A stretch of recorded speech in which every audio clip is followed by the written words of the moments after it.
Hi, everybody. I'm Dr. Mark Waller. Welcome to the Mastering Thought live stream every Thursday night at 6:15, and I'm joined by my trusty sidekick, Christina Black, who helps partner with me on the Mastering Thought channel on YouTube. And down in the middle, on the lower side, is Vanessa Marino. She's the manager of our online community, Thought Masters. And so I'm glad all three of us, the whole team, is here. Oh, and Exciting. we got the quarterback and the two wide receivers here. Beautiful. Who are I you love it. calling It's so fun. wide, Mark? And let's see, I got to bring up the window for comments. There it is. We hope you engage with us tonight. Just write a question in the comments or a comment in the comments, and we'll respond to it. But Vanessa, remind me what the topic was for tonight. Mastering presence in relationships. Yeah, and when you saw that, what kind of did that mean to you? I think in our day and age, more than ever, it's so difficult to maintain presence. Just even focusing is difficult. Uh huh. Whether it be at school, whether it be when you're talking to a friend, they're sharing really good news with you. There's this difficulty that we experience just focusing on what the person is saying. And we can't be present. There's just a lot of us Right. that are on autopilot. I see it in relationships that I know of. I see that we have a difficult time even connecting with our partners because of it, because we're Right. stuck in this autopilot mode and we just can't seem to get out of it. So when I watched that video, what really stood out to me is, I mean, a lot stood out to me, but just focusing on the fact that, and you had said partnership, using partnership as a sacred opportunity to cultivate presence. Like I thought that was powerful. Okay. Because I think sometimes we get excited of, oh, I get to have a boyfriend, I get to have a girlfriend. Yeah, that's exciting, but there's some work to be done. And a part of that work is being able to help each other heal. Not that you are necessarily um, tasked with that responsibility of you need to help your partner heal, but you get to aid in that process. And I think that's something so beautiful that a lot of us don't recognize if we're on autopilot. How do you Yeah. respond to that, Christina? Well, so I 100% agree. That's funny. That's not Yeah. me. Sorry. Okay, Obviously, got a spotlight. I've It's got a little fine. problem here. That's okay. Um, well, yeah, absolutely. Like, there's going to be like two conscious, in an ideal setting, it would be two conscious adults recognizing they have unconscious patterns doing that. But also, I think like the beauty and simplicity about your partner being your mentor is that they actually don't even have to be willing to participate. They just have to live their life around Right. you, and then whatever bothers you is your way of knowing, like, hey, this is obviously a topic that matters to me. I have some understanding to do, or things like that too. And so that's great because even if they're not willing to help you, they will. But if you No have to matter stay what. calm. Yeah, you have to stay calm because if you're in a reactionary type of state, if you're in a fight or flight state, that's when the five, like the part of your brain that's as mature as a 5 to 7 year old takes over. And so you, even though you might be in a wildly intelligent person, you will not be able to act better than a 5 to 7 year old while your limbic system is activated and you're just in a reaction state. So So let's talk yeah. just a minute about what presence is and what blocks us from presence. You know, and my view is we're always present. Presence is always a part of us. But Mm-hmm. what blocks it really are two things: thinking, and when we're thinking, we're in the remembered past or the imagined future. We're never present when we're thinking. Mm-hmm. And by thinking, I mean the story we're telling in our head, the dialogue in our head. The other thing that takes us out of presence is emotional reactivity. And Yeah. so Yeah. so 100%. when you're reacting emotionally, that you're not present. And so those two things, emotional reactions and thinking, when you're experiencing either one of those, it's impossible to experience presence. Mm-hmm. So the thesis, and by the way, the video that Vanessa is referring to, when we do these live streams, it takes a little while for YouTube to get them into the channel. And once it's in the channel and it's available, I can go in and put an end card on there. And the video that she is referencing, I will attach to the end of the live stream. But, give it probably a half an hour to an hour before YouTube's ready for me. It won't allow me to do that right away. So, but So come back for the recording to watch it, kind of a yeah, thing. go back to the channel, Mm-hmm. go in, and you click a tab that says live, and you'll see all our live streams listed there. And then the one for tonight will have that reference video on an end card so you can watch it. But it just takes a little time for YouTube's computers to get it all up and ready to go. So Gotcha. the thesis behind the video was that we can use our relationships, especially our close, intimate, committed relationships, to bring us into presence. Okay, well, how do we do that? Well, obviously, it has something to do with emotional reactivity. Yeah. And so Right.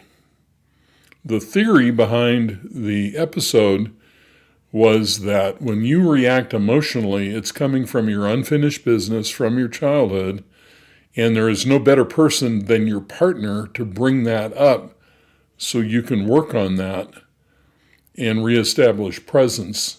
And especially when both people are doing that, when they master those emotional reactivity, the emotional reactions, they're immediately able to bring themselves back into the present moment together. And that was the thesis behind the video. Okay, so where does that take either one of you in your thinking? Well, so I know there was a little bit of time for me after I had run through the moment mindful exercise enough to have the awakening. There was a period of months there where it was like, yeah, I had a change. The single most profound change in a single moment ever from doing the moment mindfulness exercise for a month. Wow, that's quite a Yeah. statement. Yeah, and I've had some pretty big eye-opening, world-shifting moments, and I can easily say that was the biggest one. Um, but for me, it's like now I did have access to being an awakened self, but I hadn't mastered it. And so there were times where when I did get reactionary, it was too far away for me to access it. I didn't know why I was losing it. And, that's Oops, we lost froze. Christina. There she is. She's Oh, I'm back back. again. I decided to join you. No, just kidding. I'm still waiting. Uh, but so like for me, what part of my story was I at? Shoot. Do you remember the last thing I said? Well, you were awake, but Oh you yeah. go ahead. Yeah. Okay. So some people have emotional dysregulation issues, and my brain is one that has that. And so, actually, Mark, like you were such a helper in that because the digging that you did into why that happens brought us to the gyrus. Please give me the word. Cingulate gyrus. Cingulate gyrus. Yes, and cingulate cortex, same thing. But that helped me realize that getting calm was so important. And once I could use tricks to calm myself and pull myself out of fight or flight, and I can share them anytime, I can share them now or later or whatever. But those were tricks that I also needed as I was becoming more like mature and settled in my awakening and grounded in it, I guess is probably the better way to say it. If I could amplify on what you're saying there, Christina, Yeah. when you're referring to the cingulate gyrus, what I think the big aha for you was once you were awake, your emotional reactivity became really accessible to you. Yeah. You could see where it Yeah. was coming from. Yeah. And I had it like been realizing that for whatever reason, I had the belief that I had to ignore so many thoughts I had. So once I realized like, oh, I should let my thoughts out. I should be at least aware of what my thoughts are to myself instead of like always choosing others' preferences first and never even wondering what I like and that kind of thing. It was like too easy to put the fire hose on full blast, and that's not, we don't always need to be 100% all the time. So it just took me a little bit of time to realize how to regulate um and be present more often, which I think I do have some more work possibly than other people do for how to regulate emotion, but having to do that fundamental work also has made it, I think, easier to be present more often because I'm not taking any of it for granted. What are your thoughts as we're having this discussion, Vanessa? Just the crucial nature of um, really taking responsibility for our own healing Ah, while in the relationship. Mm-hmm. Um, and I know for many of us, we aren't aware when we get into relationships.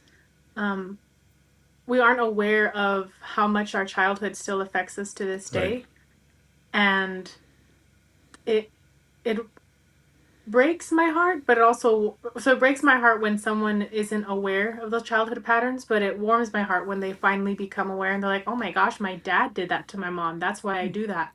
right. um but it's really just all about awareness. And Yes, it's unfortunate though that um a lot of us do deal with that lack of awareness of that mental noise, um right. which really, it's crazy when you think about it, when you're not even aware that mental chatter is happening. If you have any questions or comments, you want to join the conversation, feel free to put it in the comments section. And there are really two things that have been alluded I want to expand on a little bit. Number one is we have developed a way to break you free of the internal dialogue. We call it moment mindfulness. And I will attach an end card to this video that teaches you how to do that. And it's exactly what I taught Christina that led her to the breakthrough that she's referring to. And The biggest one of my life. yeah, yeah, biggest one of her life. Now, the other thing that's been alluded to is Vanessa was talking about her childhood, and this is the way this works. And I just want to put this out here. When we're raised during the period of about 3 to 5 years of age, we pick one of our parents or caregivers to have that first initial relationship with. And, imperfect parents have imperfect children, and then we all grow up with patterns and issues. Okay, now what happens is an adult relationship, what we do is we take the shadow of that parent and we project it onto our partners. And what this two-step process really allows you to do is to see that you're projecting the caregiving parent onto your partner. And the instant you see that you're doing that, you immediately become present. So let's say, if my wife questions me, did you pay the association bill? Christina, did you pay your association bill? I don't know Wow. if we have yet. I'll have to talk to my husband about Good it. God. It's for those listening, it's like an HOA fee, and Oh, Yeah. it's broken the $2,000 a year threshold. So Yeah, I know. It's the real deal. Anyway, when she Exactly. asked me that, I immediately hear my mother criticizing me. Mm. And that's the source of the conflict oftentimes in our relationship. I'm not responding to my wife, I'm responding to the conditioning I got from my critical mother. Hmm.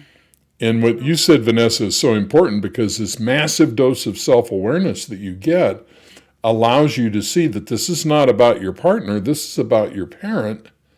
And in the Hmm. midst of doing this projecting, we catch ourselves and we're able to bring ourselves back into the present moment. And that's the beauty of, the purpose of a relationship is to make you conscious, not happy. And Right. we have this almost, innate capability of attracting somebody into our life who's going to play the role that we need them to play so we can awaken to these Hmm. emotional forces that are inside of us. That's beautiful. And that Yeah. makes me think of the lion unicorn model of a relationship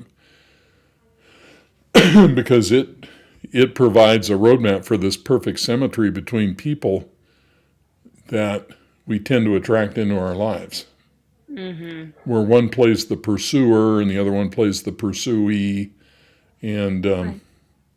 we get involved in this kind of circular causality that creates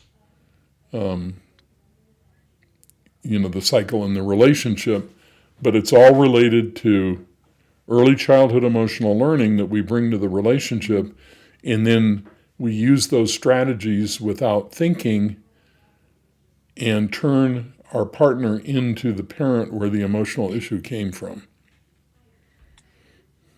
Interesting. So, And like one question I have for you, Mark. So, is it like always true that if, let's say, of in the framework, there's a lion and a unicorn. If you're the lion, does that mean you were responding to your unicorn parent? Oh, that's a Or great does that question. mean that you're mimicking your lion mom or dad or whatever? It could be your parent. The parent could be in either a lion or a unicorn. It doesn't matter. Okay, it's just But that they have such a profound impact on you that it right, shapes what kind of lion or unicorn you are. exactly. So what happens is Okay. if you're a lion, the perceptual filter you use is around rejection. Right. If you're a unicorn, the perceptual filter you use is around fear and anxiety, avoiding Okay, but conflict. it's not based on having the opposite partner parent. That's correct. It's not. Okay. Okay.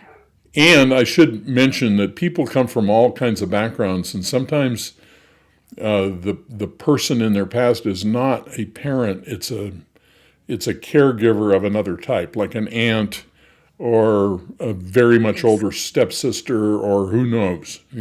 Hmm. But in the typical family, it's either the mother or the father.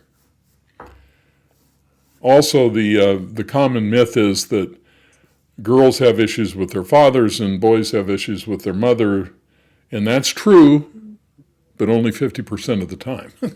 Hey, yeah. So you can't really that's so predict. funny. Yeah.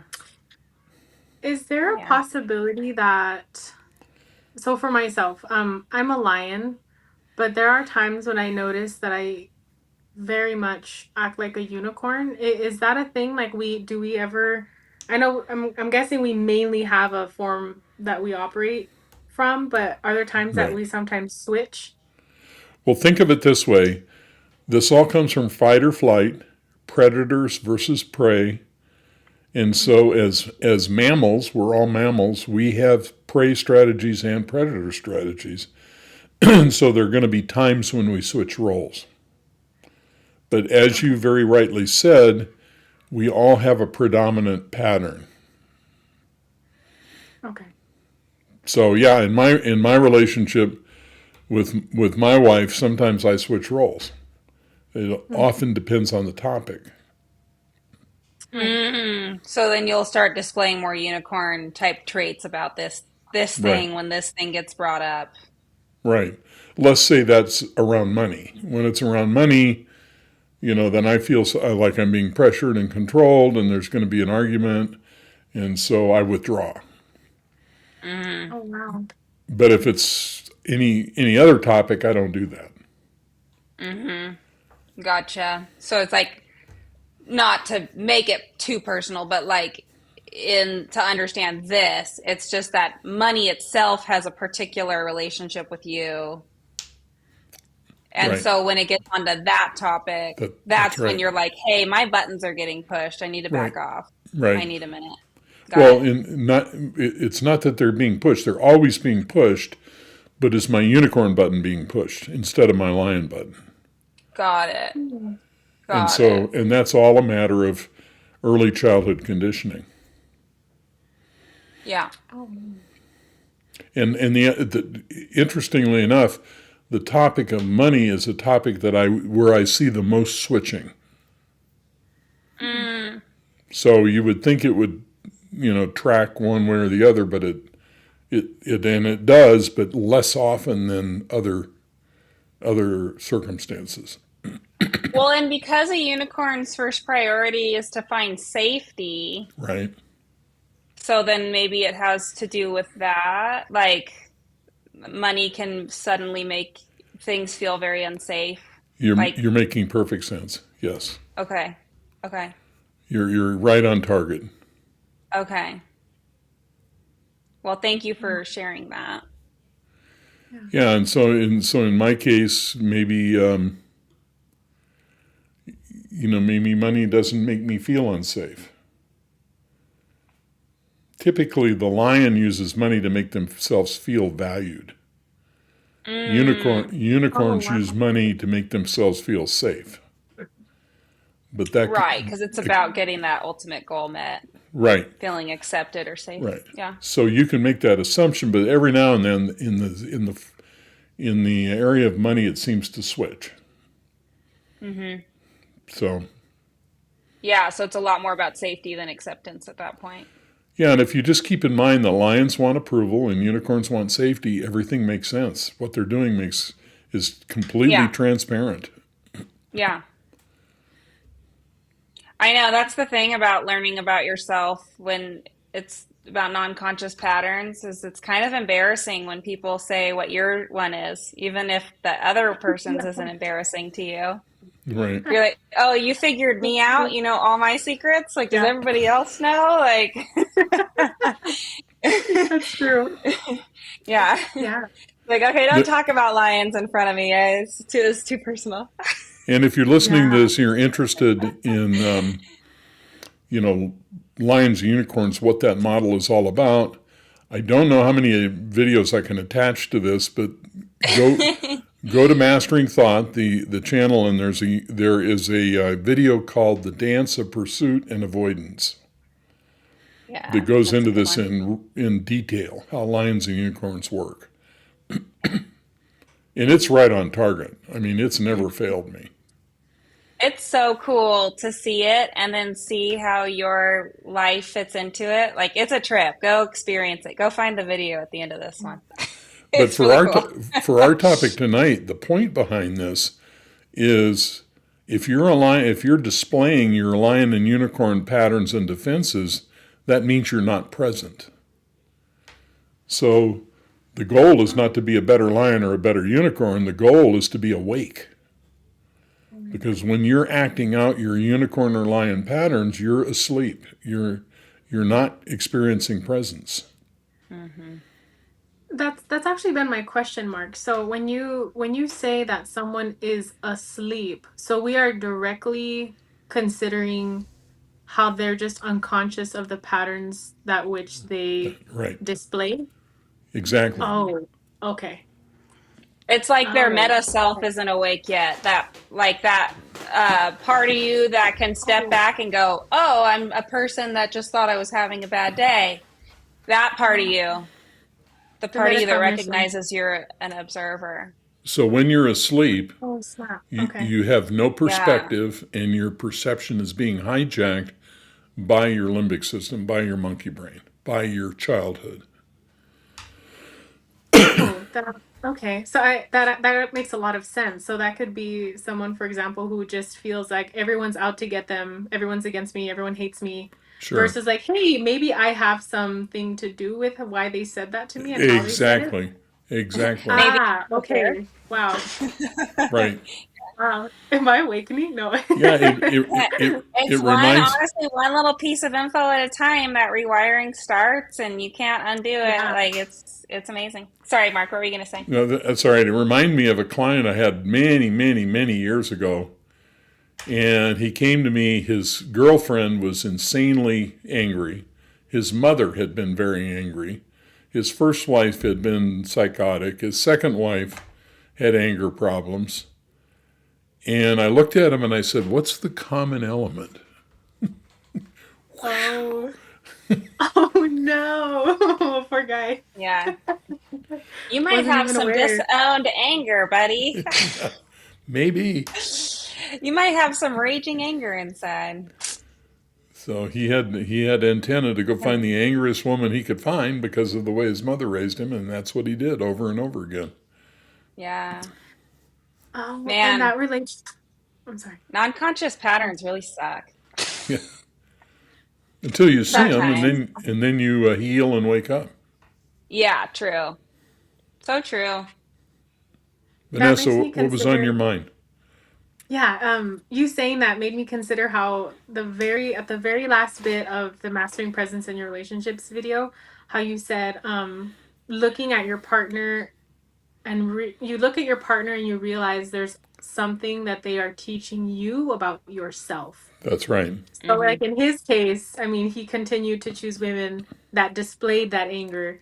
So, what does that say about him? And then it makes me think too about last week's video where you mentioned the rescuer example where the guy is a drunkard. He just all around not the best guy, and this girl Mm-hmm. loves Jesus, does what she has to do. Who's the problem? Um, well, they're both teaching something about each other. I mean, That's right. she, yeah, like there's Hmm. so many dynamics. I don't Right. think we realize we unintentionally intentionally choose our partners. That's right. Totally. It's crazy. Totally. Like what? And Totally in it. and Yeah. Wow. in last week's live stream, we went through biologically how that happens, how we do that. Mhm. It's all in the right orbital frontal cortex and so forth. And Right. so, yes, we choose partners who will teach us about ourselves, and they have chosen us for the very same reason. Right.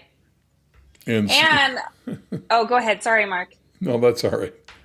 And what?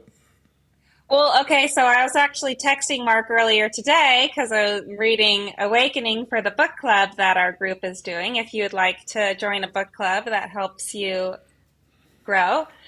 But Mark had made a point that, like, until you're awake, what you are doing is an act because you are basically fooled by the best con man, your limbic system, your sense of self, and so like some people's act might be more socially acceptable than other people's acts, but they're actually still both acts. Right. One's not more virtuous than the other. It just happens to be more acceptable to others.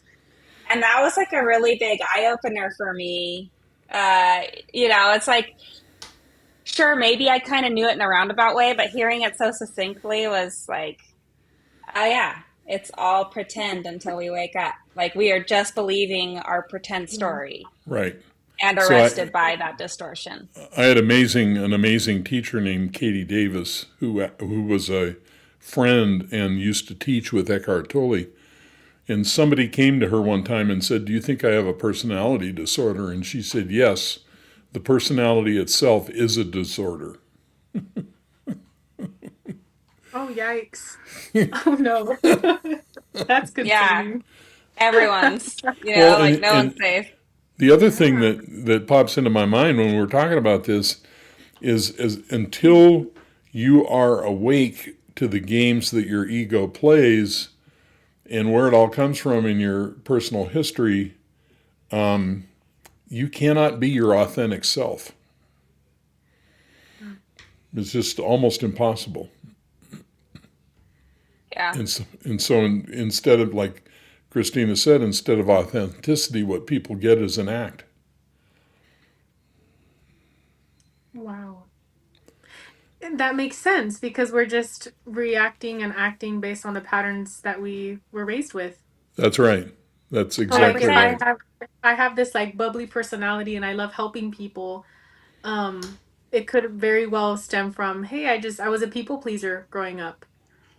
And so like I'm not even conscious of that, but like why do I like helping people? Well, sometimes it's because I want to please them, and we don't even realize, wait, that's a people pleasing tendency which came from your childhood, which means like what you're saying, the personality is the disorder. It's not even my real personality. Right. Ouch. Okay. So the best story I can tell about that is about Mother Teresa. And Mother Teresa was dying, and she had kept a journal for years. And she instructed her helpers, don't let anybody see the journal. And so she died, and the first thing they did was they published her journal. Uh, So why not? I'm Let's make feeling so respectful. So and respectful. and so if you read her journal, she bemoans the fact that all these years she was, doing this work with the lepers in India, and the Pope never called her to tell her she was doing a good job. Okay, now that tells you everything about the discussion we're having. So what was motivating her work with the lepers? She wanted people to be proud of her. She wanted approval. Yeah. Words of affirmation. And so She was a even in, lion. yeah, exactly. And even so, even one of the most revered Nice to people have her on our team.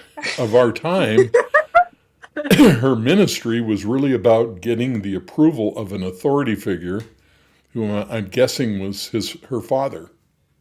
Yeah. Wow. So that's how Oh, powerful these forces are inside of that's us, sad. and they just completely keep us trapped. Yeah. If you'd like to Um, engage in the conversation, put a comment in. We'll respond to your questions or comments before we're done tonight. The other thing is there is a link down below in the description that will take you to our Thought Masters online community page, where the first person you'll see is Vanessa, a wonderful video of her. And we'd encourage you to go check that out. We'd love you to join the community. It's like-minded people who are going through these things, trying to learn these principles, and we're there to help you in any way we don't can. have to. Sorry. Don't have to do it alone. So Yeah. Christina and I have just a little slight delay between the two of us. By the way, I'm having somebody come out tomorrow and run a hardline Cat 5 cable so I don't use Wi-Fi anymore. Hot dog. Cool. Look at you. I'm, Nice. try, I'm trying to get this as good as I can get it. You're doing good. Is there time to circle back to something? Yeah, we've got a few more minutes. Go ahead. So one thing I think that the limbic system, my suspicion is that it's also afraid of the awakening because it doesn't know how it's going to be after that. And I used to kind of think of it as like a little bit of like Wow. an instigator, a little bit of a rascal inside of me, but I've come since to like realize it's just a kindergartner. It's just a little kid, you know? And like its job really is to protect me. Like it really does want to do that, but it's like take it with a grain of salt. The info you're hearing, take it like you heard it from a kindergartner. You know, like, oh, okay, I see you're nervous about this type of thing. Now let me have my prefrontal cortex with my full maturity evaluate this issue you brought up. Thank you so much, limbic system. Kind of a thing. But that was a really big rabbit trail. Sorry.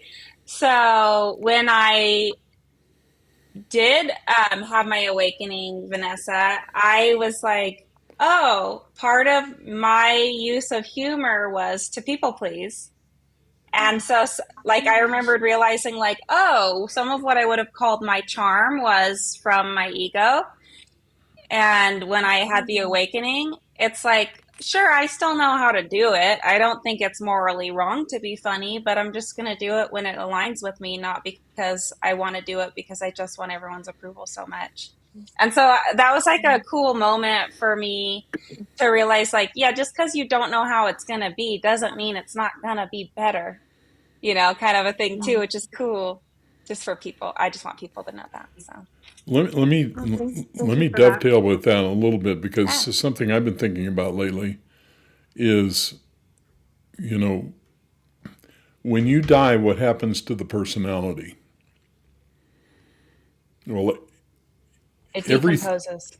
yep, exactly everything I'm reading and studying and learning is that the personality that you think you are is probably not, all these NDEs and stuff, I think it's DMT, but the Yeah, fact like a that, natural release of. yeah, so there's no guarantee that the person that you think you are is going to survive death. Okay, now why am I saying Right. that? I'm saying that that's how the ego feels when you start awakening. Mm-hmm. It's the same feeling It's because not sure if it's going to stick around. it's ego death. Yeah. When you awaken, the ego has to die or take second place for sure, Yeah. and it's going to fight and struggle against that. Yeah. Somebody says Mother Teresa wasn't perfect. That's that's Jed, who's a beautiful lady who used to be my assistant many years ago. Hmm. Yeah, that's apparently what I've discovered, Jed. Mother Teresa was not perfect, so Yeah. it shocked me. Actually, totally blew me away. That she was a human being with a human experience. Right, Yeah. exactly. Yeah. I So do think that living your whole life serving a cause is just a truly remarkable thing, regardless of, Mhm. I don't know. Yeah. Anyway, Yeah. that's cool. How'd you put it up? You got new uh, tricks, Mark? I'm learning the tricks. Yeah, Cool. Wow, I'm doing Love what I that. can. That's cute. man. So to kind of wrap this up, the if a relationship is a perfect tool for bringing us into presence by dealing with our issues, Yeah. because you can't have a successful relationship ultimately unless you deal with your issues. And Mm-hmm. and in the moment when this is all happening, if you can become the master of it, you immediately come into presence. Right. Okay, we'll pause here for one more question or comment before we wrap this up. Anything from either one of you, Vanessa or Christina? About what? I didn't know I was gonna have to answer questions. Just kidding. How, how, how about them Lakers? I'm not so much a sports person. I'll answer wrong.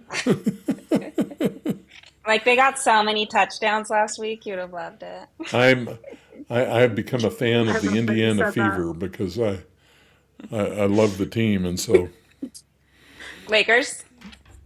Indiana Fever, women's Oh, basketball. Indiana Fevers. Oh, interesting. Yeah, yeah, Caitlin Clark and Sophie Cunningham and oh, there's one other. She's also a tall blonde, Lexi Hall. Lexi Hall's interesting. I grew up in the Spokane Valley, Hmm. Spokane, Washington, and in our part of the valley there were two big high schools, University and Central Valley, and I went to University and I played basketball there. Uh, Lexi Hall went to Central Valley High School right across the way. Oh, Kind how of interesting. crazy. Yeah. That's fun. Jed is asking the question, what if your issues are related to your children, parents, and siblings? Same principles. Exactly the same principles. I believe generally it's more intense with a romantic partner, but the principles all apply to all relationships. If we're going to interact with other people, our stuff is going to come up, and it's going to be an opportunity to work on it. So in your awakening book, Mark, you state at some point early on that it's it's kind of like whatever the emotional state was when you were 4 is kind of like, I think what you're saying is it's sort of that snapshot in time that you kind of relive the rest of your life, like Yep. the sort of like emotional atmosphere you were in Yep. when triggered, I Exactly. guess. And so, like, it almost kind of seems like whatever the wants were of that 4-year-old, that's really what's driving all the non-conscious behavior, even with children, then? Is that what you're saying? I would say not wants, but emotional needs. It's just a finer Emotional needs. refinement of the same thing. Yes. So, like, let's say at 4, my biggest need was like, I need connection. Like, I need a parent who is going to take time with me. Right. And so then when I am with either of my children and I'm in that very intimate, close relationship, then I might have that same I need connection. I need someone to feel close with me, and I'm going to then put that onto my kids. Is that what you're saying? Well, Like with my neediness, not like on a no, good day. not exactly. It brings up so many things now. So what happens is you're gonna view other people as people who will not meet that need. Because Ah, see shit. what happens in the age of 3 to 5 years of age, we create this issue. If you're a Yeah. lion, your issue is I can't get approval. I feel Mm-hmm. rejected. Yeah. Okay, so we're going to take that approval seeking and we're going to pick our partners. And so what the real issue is not getting approval, it's to struggle to get approval. Right. And Yeah, it so wants the struggle. we're going to pick a partner who ultimately can't meet our needs. And Mm-hmm. the same thing happens with children. But what we do typically with children is, yes, we try to get them to meet our needs, which is kind of emotional incest. But we Yeah. also project our pain onto our children and we assume that they want the same thing we wanted when we were their age, Right. which is not generally true. And they're looking at us like, well, why is mommy doing that? I mean, I don't even Yeah. understand what's this all about? And so, we're typically I have always giving our children what we wanted to get as children and not really asking the question, what do they really want? Is that what they really want, or do they want something else? That's true. Yeah. I'm only laughing because you're making me think about this, like someone in my family, his mom will always make people take a jacket even when they don't want to. She'll just bring it up over and Right. over and over again until they bring a jacket. And then, and then her son goes, I don't want to bring a jacket. I listened to you my whole childhood. Do you know how it was? Hot. Right. Right. Like, Right. I don't want your jacket. You bring a jacket if you want. I don't want to bring your jacket, Mom. Exactly. Yeah. Yeah. Wow. That's that. Yeah. We Yeah. we we can expand on that another time. Great. Jet, Well, thanks for joining us. It's really good to see you and hear you again. She says hearing about Mother Teresa really grounded me. That's her comment right there. Yeah. absolutely. Even the best of us have unconscious patterns. It's no one's fault. It Well, just is. I'm sure when we hear the story of Mother Teresa, we think we're inadequate. And Oh, then when yeah. we find out she struggled with her own issues, it all gets real again. Yeah. Yeah. So, an announcement about our live stream. We do this every Thursday at 6:15.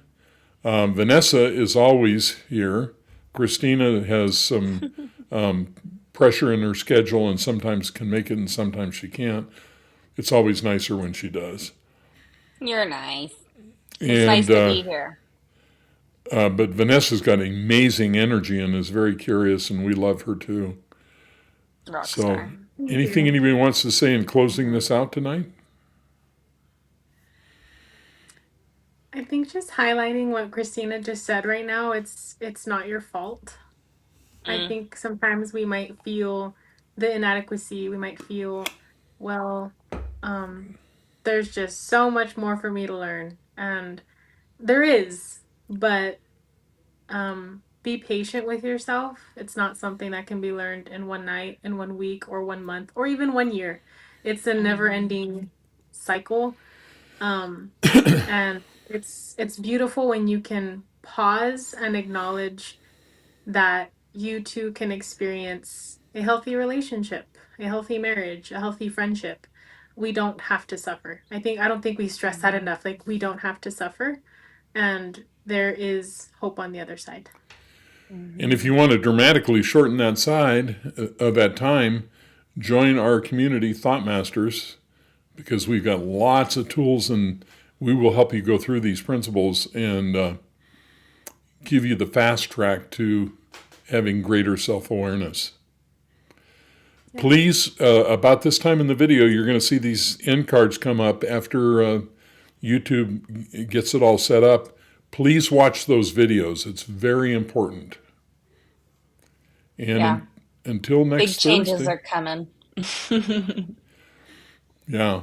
And we're really here to serve you. We're trying to share what we've learned in 26 years of helping people, and we hope you take advantage of it and realize it's coming from a good place.